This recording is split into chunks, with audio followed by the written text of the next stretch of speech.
As you've probably seen on the website, there are a few accessories you can buy for the cocoon. The main ones being the door, which obviously avoids any water getting in the cocoon, and the bug net. So I'm just going to show you how those work. They both work on the principle of just posting the item, or posting the cocoon through the top of the item we're talking about. This one's the door, so you just disconnect the cocoon, post the top of the cocoon through the little hole at the top of the door system, just tug it on there, hook it back up, and just put that back into position for you. Okay, so that's the door on. I've got it back to front at the moment, which is a good place to have it while you're using the cocoon. Obviously it's out of the way, you can look out, do whatever you want to do normally. So when you want to put the door on, just spin it round.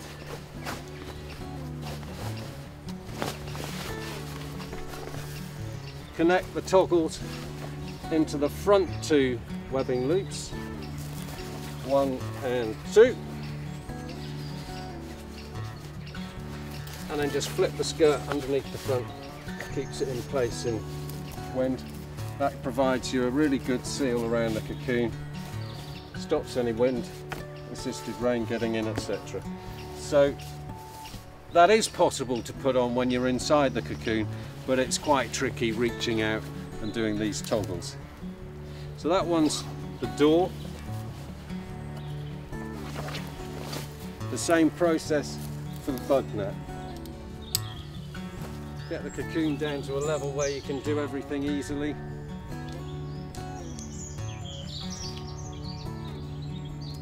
You don't even need to disconnect it for the bug net.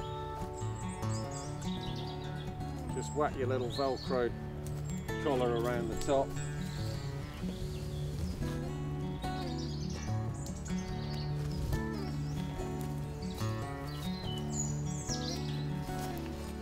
Fluff the net out. Same story, toggle down to the sides. Okay, clamber in underneath it. Some bug-free reading action. Okay, that's that one. We're just going to look in detail at some knots.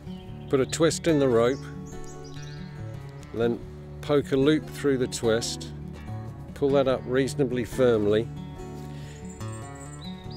Then clip your carabiner through the loop and pull it back, make it nice and tight. Create a loop, put the tail up through the loop. What they describe this is up through the hole, around the tree, back down the hole again, pull it tight. That's your bowline. Really good knot, because after it's been under tension, you can always undo it by capsizing the loop. That loosens the whole knot, comes undone really easily.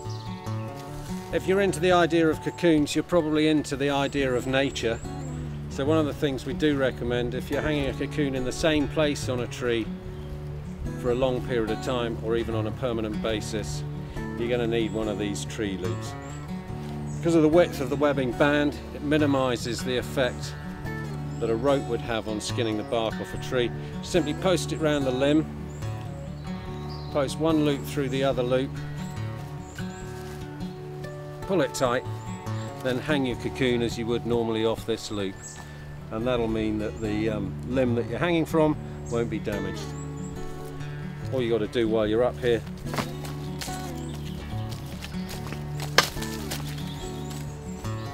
is remember to post the end of your rope through the loop so that you don't have to climb the tree a second time. Okay, that's pretty much it.